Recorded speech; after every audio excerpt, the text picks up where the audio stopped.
Metre bridge को पढ़ने से पहले प्रैक्टिकली हम मीटर ब्रिज को देख लें तो अच्छा है, फिर हमें अच्छे से समझ में आ जाएगा। ये मीटर ब्रिज है, इस टाइप का होता है मीटर ब्रिज। इसको आप ध्यान से देख लें, फिर डायग्राम आप अच्छे से बना पाएंगे। इसमें आप देख रहे हो एक वुडन प्लैंक है, ये एक वुडन प्लैंक है, और इस वुडन प्लैंक के ऊपर क्या है, ये एक स्केल फिटेड है, और इस स्केल के ऊपर ये एक 1 मीटर का स्केल है, ये 100 सेंटीमीटर, और इसके ऊपर एक ये वायर लगा रखा है, और उसके साथ यहाँ पे ऐसे करके ये क्या है, कॉपर की स्ट्रिप है, और ये जो कॉपर स्ट्रिप है इसके अंदर एक गैप यहाँ पे है, एक गैप इसके ऊपर यहाँ पे है, ये यहाँ से कनेक्टेड होता है वायर के साथ, और यहाँ से वायर के साथ कनेक्टेड होता है। तो पूरी जो सर्किट है, हमारा पूरा जो सर्किट है, उस पूरे सर्किट में 2 गैप होते हैं, एक गैप ये रहा और दूसरा गैप ये रहा, ठीक है, ये 2 गैप हैं। अब ये जो 2 गैप हैं, इनमें से एक गैप के अक्रॉस तो हम कनेक्ट करेंगे अननोन रेजिस्टेंस, मतलब जो रेजिस्टेंस आपको फाइंड आउट करना है, और ये जो गैप है इसमें हम कनेक्ट करेंगे नॉन रेजिस्टेंस बॉक्स से। वो क्या होता है दिखाएंगे थोड़ी देर में आपको। ये जो टर्मिनल है, इस टर्मिनल से हम कनेक्ट करेंगे गैल्वेनोमीटर को, ठीक है, विद ए जॉकी। बाकी ये आपका सिलेबस में एक्सपेरिमेंट भी है, अच्छे से वर्किंग कैसे करता है प्रैक्टिकली आप हम एक्सपेरिमेंट करेंगे तब देख लेंगे। फिलहाल ये आपको मैं इसलिए दिखा रहा हूं कि आप डायग्राम जो बनाओगे तो डायग्राम कैसे बनाओगे, आपको रट्टा मारने की जरूरत नहीं है, इसको देखो इजीली और फिर समझ जाओगे, आप इजीली समझ जाओगे इसको देख के, तो आप आसानी से ये जो थ्योरेटिकल पार्ट है इसका उसको कंप्लीट कर पाएंगे। ये मीटर ब्रिज हो गया, और ये होता है रेजिस्टेंस बॉक्स। इसके अंदर ये की लगा रखी है, अगर हम सभी कीज को इसके अंदर डाल देते हैं तो क्या हो जाता है, इसका 0 रेजिस्टेंस हो जाता है। इसमें से जिस भी की को आप बाहर निकाल लेते हो, तो जैसे इस की को मैंने बाहर निकाला, इसके ऊपर लिखा है 1K, तो इसका 1 किलो ओम रेजिस्टेंस हो गया। इस की को निकालोगे तो यहाँ पे 20 ओम रेजिस्टेंस हो जाएगा। जिस भी की को बाहर निकालेंगे उतना रेजिस्टेंस सर्किट में इंट्रोड्यूस हो जाएगा। तो मतलब यहां से क्या हुआ कि रेजिस्टेंस बॉक्स एक नॉन रेजिस्टेंस का काम करेगा, जितना आपको चाहिए उतना रेजिस्टेंस बाहर निकाल लो। तो रेजिस्टेंस हम कहां से देंगे, रेजिस्टेंस बॉक्स से देंगे। देखिए डायग्राम बनाते हैं पहले और फिर इसकी वर्किंग करते हैं। इसमें क्या होता है, एक वुडन बोर्ड के ऊपर 2 पॉइंट हैं, ए और बी, और ए और बी के बीच में जो वायर है उसकी लेंथ है 100 सेंटीमीटर और 1 मीटर का वायर है। इसके साथ इस प्रकार से कॉपर स्ट्रिप लगी रहती है। कॉपर स्ट्रिप में आपने देखा 2 गैप थे, इस प्रकार से एक ये जो गैप है, इस गैप में हम कनेक्ट करते हैं नॉन रेजिस्टेंस, इसको मैं आर बोल देता हूं। इसकी वैल्यू मुझे पता है जो मैं रेजिस्टेंस बॉक्स से लेने वाला हूं। और दूसरा जो गैप है, ये गैप, इस गैप के अक्रॉस कनेक्ट करते हैं हम अननोन रेजिस्टेंस, इसको मैं एस बोल देता हूं, ठीक है। ये हमें फाइंड आउट करना है। यहां पे गैप है, यहां पे एक टर्मिनल और था, इस टर्मिनल के साथ हम कनेक्ट करते हैं गैल्वेनोमीटर, और यहां से जॉकी को इस वायर के ऊपर स्लाइड करते हैं। इस वायर के ऊपर क्या करते हैं, स्लाइड करते हैं। पूरे सर्किट को पावर सप्लाई करने के लिए हम यहां पे एक बैटरी भी कनेक्ट कर देते हैं। इस प्रकार से ये हमने इसमें बैटरी कनेक्ट कर दी। इस बैटरी का ईएमएफ कितना है, E। तो ये हमारे पास व्हीटस्टोन ब्रिज का क्या है, सर्किट डायग्राम है। ये जो व्हीटस्टोन ब्रिज है, हमने देखा कि जो एक जॉकी होता है उसको इस प्रकार से इसके ऊपर स्लाइड करते हैं, तो जो मीटर ब्रिज है उसको स्लाइड वायर ब्रिज भी बोलते हैं। Slide wire bridge, slide wire bridge क्यों बोलते हैं आपको पता लग गया होगा, क्योंकि इसके ऊपर जॉकी को वायर के ऊपर स्लाइड किया जाता है। That's why it is also known as the slide wire bridge. Metre bridge क्यों बोलते हैं, क्योंकि इसके अंदर 1 मीटर का वायर होता है। फिर इसमें जो वायर होता है, ये जो वायर, ये वायर बना होता है कॉन्स्टेंटन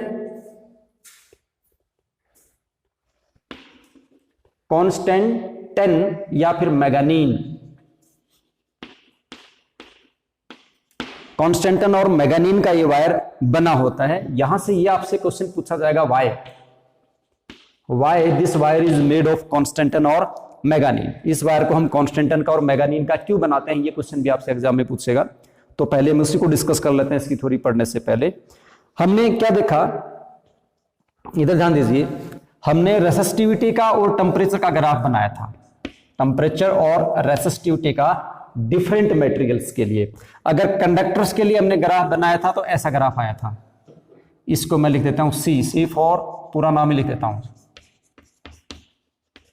कंडक्टर्स के लाइक जैसे कॉपर है उनके लिए ऐसा ग्राफ आया था।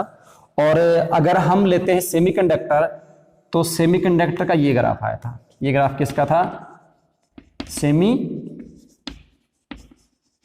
सेमीकंडक्टर का था।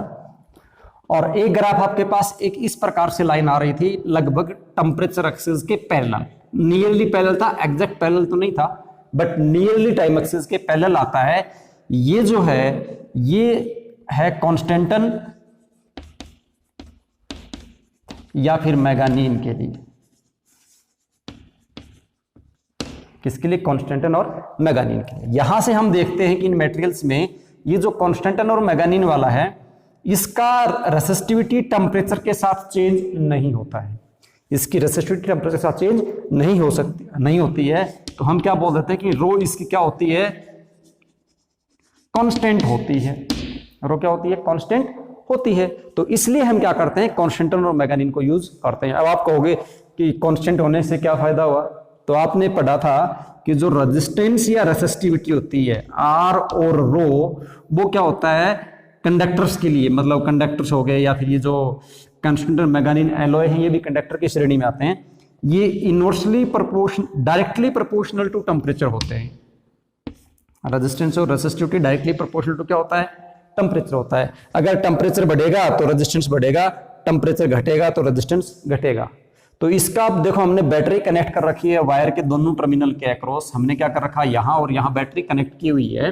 तो बैटरी क्या करती है? कंटिन्यूस इसके अंदर क्या करती है? करंट सेंड कर रही है। और बैटरी इसके अंदर जब करंट सेंड कर रही है, तो जो हमारे पास जूल हीटिंग इफेक्ट है, H = I²RT, उस रूल से इसके अंदर हीट डेवलप होगी, उससे इसका टेम्परेचर चेंज होगा, और वो टेम्परेचर चेंज होने के कारण इसका रेजिस्टेंस भी चेंज हो जाएगा। तो अगर रेजिस्टेंस चेंज हो रहा है, तो हम जो भी मेजरमेंट करेंगे वो हमारा एक्चुअल मेजरमेंट नहीं आने वाला। इसलिए हम क्या करेंगे? जो भी मेजरमेंट, मतलब जो एस की वैल्यू हम मेजर करने वाले हैं, वो आप सही से मेजर नहीं कर पाओगे, क्योंकि आपको पता है अगर आर लगातार चेंज हो रहा है तो V directly proportional to I उस केस में नहीं होता। उसका ग्राफ बनाओगे तो नॉन ओमिक कंडक्टर की तरह बनेगा, फिर नॉन ओमिक कंडक्टर की तरह बिहेव करना शुरू कर देगा। इसलिए हमने क्या किया, यहां पे कोई भी मेटल वायर लेने की बजाय हमने कॉन्स्टेंटन और मैंगानीन का वायर लिया है। ठीक है, ये जो ब्रिज है, मीटर ब्रिज, ये काम करता है नल पॉइंट मेथड के ऊपर। किस पे बेस है ये बेस है नल पॉइंट मेथड। ये नल पॉइंट मेथड क्या होता है? नल पॉइंट मेथड का मतलब ये है कि जब आप इस ब्रिज से काम करते हो, जब इसको यहां टच करवाते हो आप, तो ये गैलोमीटर किसी एक साइड में डिफ्लेक्शन देता है, आइदर लेफ्ट और राइट। आप देख लेंगे उसमें, जब एक्सपेरिमेंट करेंगे तो पता चल जाएगा। इसको जब आप इधर मूव करवाओगे, इस जो कि को यहां से इस वायर के ऊपर ऐसे प्रकार से स्लाइड करवाओगे, तो एक पॉइंट ऐसा आएगा जिस पॉइंट के ऊपर गैलोमीटर का जो डिफ्लेक्शन है वो 0 हो जाएगा।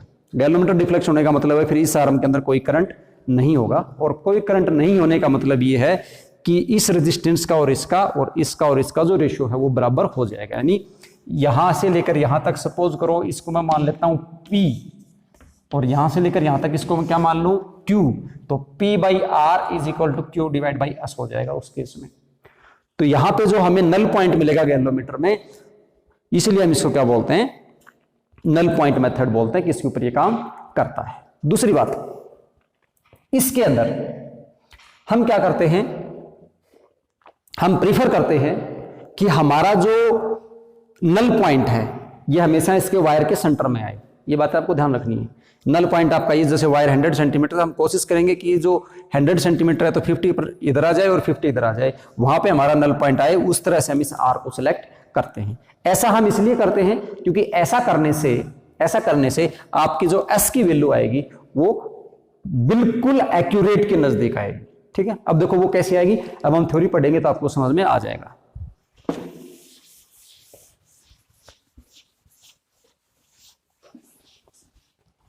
देखिए इसका प्रिंसिपल क्या है। इसका जो प्रिंसिपल होता है वो बेस होता है based on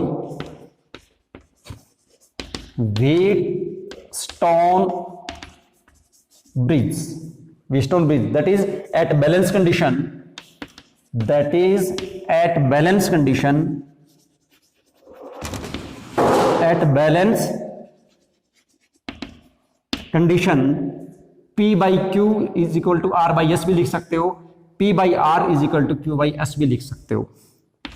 P divide by Q is equal to होता है R बाई एस, या फिर ऐसे लिख सकते हो P by R is equal to होता है Q divide by S. P by Q नहीं, P by R Q by S, balance condition के ऊपर ये ऐसे होता है। अभी हमें प्रूव भी करना है कि P by R is equal to Q by S होता है कि नहीं होता। पहले जो कंस्ट्रक्शन है उसको सुन लो ध्यान से, कंस्ट्रक्शन को सुन लो, मैं यहां पे लिख नहीं रहा हूं बोर्ड के ऊपर, सुन के आप उसको लिख लेना। कंस्ट्रक्शन में क्या करो, डायग्राम आपने अच्छे से देखा, फिर से देख लेते हैं उसको एक बार। डायग्राम देखेंगे तो आपको और अच्छे से समझ में आ जाएगा। प्रैक्टिकली देखो कंस्ट्रक्शन में क्या लिखोगे, पहले इसमें समझ लो क्या क्या है। एक वुडन बोर्ड है तो पहला पॉइंट हो जाएगा it consist of a wooden board. Second, a metre scale fit is fitted over the wooden board, तो वुडन बोर्ड के ऊपर मीटर स्केल है, तो पॉइंट नंबर 2 आपके पास ये हो जाएगा। बिटवीन द टू टर्मिनल, नाम दे दो A and B, a 1 metre wire is fitted along with a metre scale. Third point क्या हो जाएगा, over the bridge thick copper strip is, over the bridge there is a thick copper strip which is provided with the two gap, दो gap है, एक gap यहां पे है और एक गैप यहां पे है।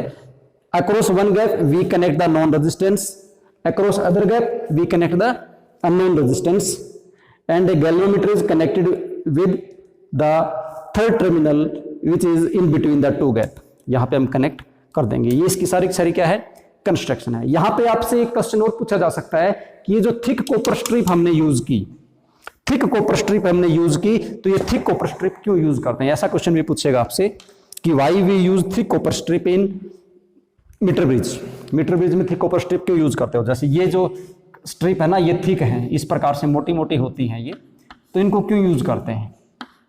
आपको पता है स्ट्रिप अगर ये थिक होगी तो इसका क्रॉस सेक्शन एरिया ज्यादा होगा, और आपको ये भी पता है कि जो रेजिस्टेंस होता है वो inversely proportional to cross section area होता है।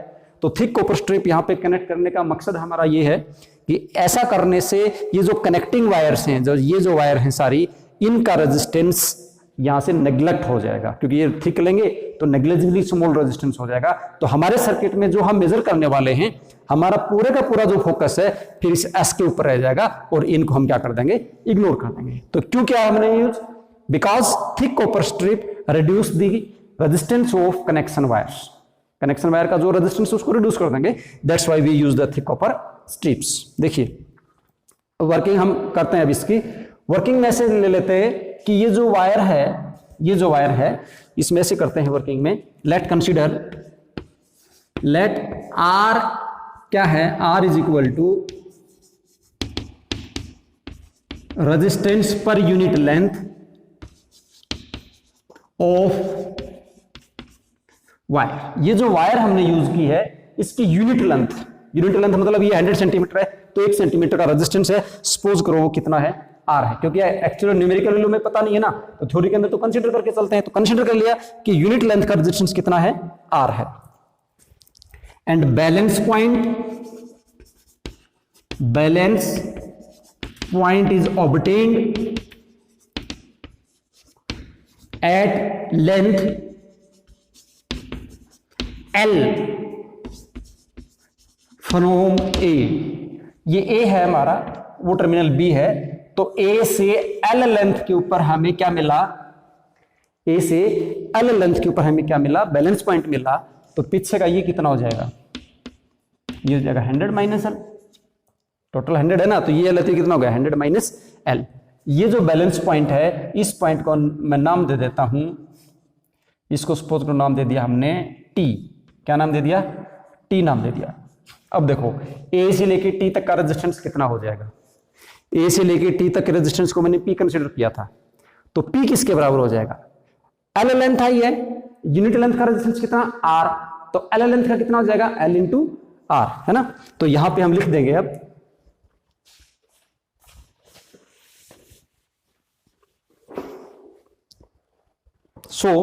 यहां से स्टार्ट करते हैं।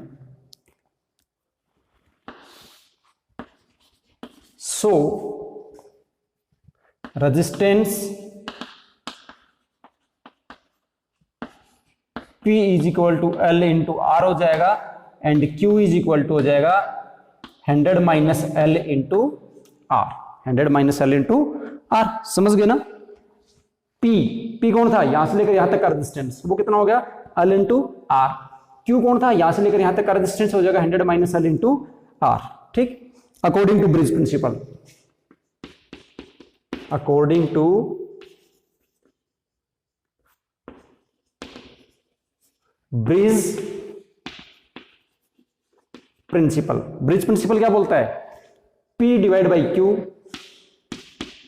इज इक्वल टू होता है R divide by S। P divide by Q is equal to क्या होता है? R divide by S। P का वैल्यू कितना है? P का वैल्यू है यानी LR डिवाइड बाई Q का वैल्यू है 100 minus L into are is equal to हो गया R divide by S। R cancel R। ठीक है, तो यहां से आपके पास R डिवाइडेड बाई S किसके बराबर बचा? ये बचा L divided by 100 minus L। और अननोन रेजिस्टेंस कौन है? S आपको निकालना है, तो यहां से इसको रीअरेंज कर देते हैं। तो रीअरेंज जब आप इसको करोगे तो S की वैल्यू आपके पास आएगी S is equal to 100 minus L divide by L into R। This is the value of unknown resistance. ऐसे करके हम अननोन रेजिस्टेंस को मीटर ब्रिज से फाइंड आउट कर लेंगे। मीटर ब्रिज के बीच में जो इंपॉर्टेंट पॉइंट होते हैं, कंसेप्ट के पॉइंट होते हैं, वो सारे के सारे मैं आपको बता चुका हूं। 2-3 बार वीडियो को देख के और सभी पॉइंट्स को अच्छे से आप समझ लें। अब देखिए, इसके ऊपर एक पॉपुलर टाइप का न्यूमेरिकल आता है। वो न्यूमेरिकल क्या है? थ्योरेटिकल में आएगा वो न्यूमेरिकल, तो उसको आप कैसे निकालोगे? अगर वो न्यूमेरिकली तो आ जाता है, न्यूमेरिकली तो अगर वो आ जाएगा तो आपके पास निकालना वो बहुत आसान होता है।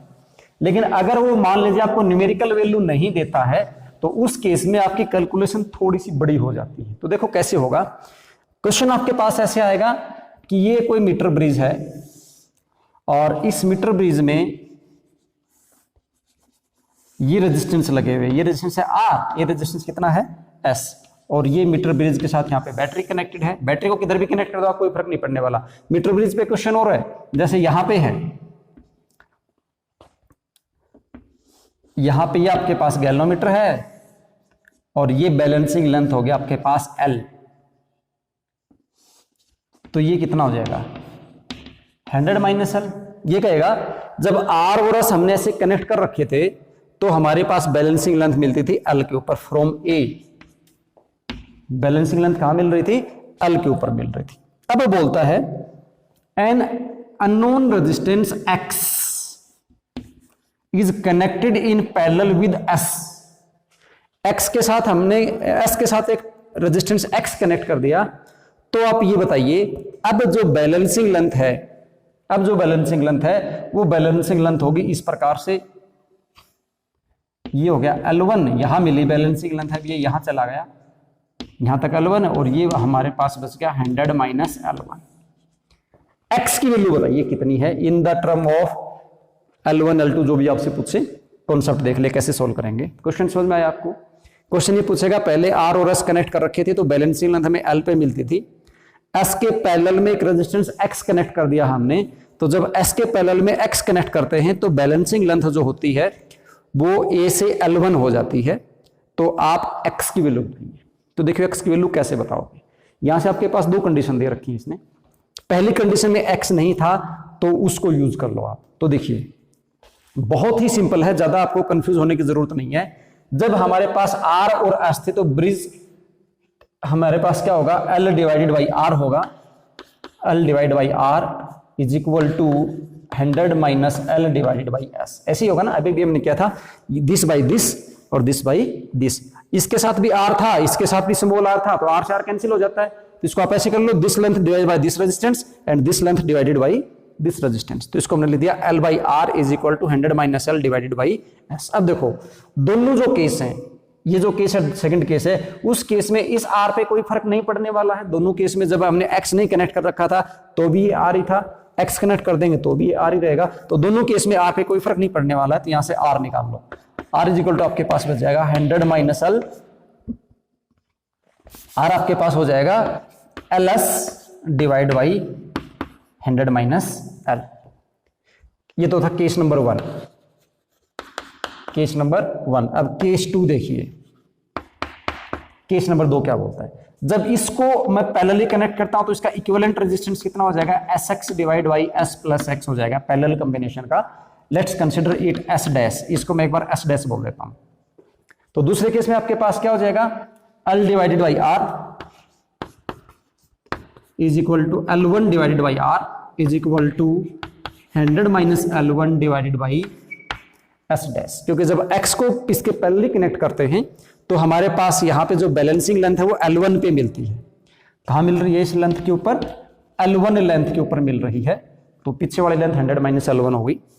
यहां से भी R को निकाल लो क्योंकि इसमें भी R में कोई चेंज नहीं होने वाला। तो यहां से जब हमने R निकाला तो हमारे पास L1 S dash divided by 100 minus L1। इसमें S डैश के वैल्यू पुट कर देते हैं, that is equal to L1 divided by 100 minus L1 और S डैश की वैल्यू है SX divided by S plus X। Okay, ठीक है। अब देखिए, ये केस नंबर 1 से क्वेश्चन नंबर 1 मिली हमें, केस नंबर 2 से क्वेश्चन नंबर 2 मिली, और यहां से हम क्या देख रहे हैं कि R दोनों में सेम है, तो इसका मतलब इक्वेशन 1 और 2 बराबर है। तो फ्रॉम 1 और 2 से हम क्या कर सकते हैं, दोनों इक्वेशन को बराबर कर सकते हैं। तो इसको हम लिख देंगे LS divided by 100 minus L is equal to L1 SX divided by 100 minus L1 into S plus X। समझ में। अब इसको क्रॉस मल्टीप्लाई करके सोल्व कर दो। By solving this equation we can find the value of X। इसको आप खुद कर लेंगे, सोल्व करो इसको X के लिए, यहां से आपके पास X की वैल्यू आ जाएगी। ठीक है, तो ये इस प्रकार से क्वेश्चन जो हैं मीटर ब्रिज के आपके पास एग्जाम में आने वाले हैं। तो इसको ध्यान से आप समझ लेंगे तो आपके पास ये एग्जाम के पॉइंट ऑफ व्यू से बहुत इंपॉर्टेंट टॉपिक भी है। तो आपके एटलीस्ट 3 मार्क्स, कम से कम 3 मार्क्स जो हैं ये आपको जरूर दिला देगा। 3 मार्क्स का क्वेश्चन तो ये आएगा ही आएगा। इसमें से आपके पास कोई कॉन्सेप्चुअल क्वेश्चन भी पूछा जा सकता है, पूरा क्वेश्चन भी पूछा जा सकता है, या इसका ये न्यूमेरिकल भी आ सकता है, या इसके बेस्ड कुछ और न्यूमेरिकल प्रॉब्लम भी आ सकते हैं। सभी में बात आपको यही ध्यान रखनी है, this length divide by this resistance and this length divided by this resistance. आप कोई भी न्यूमेरिकल प्रॉब्लम हो इजीली सॉल्व कर दें।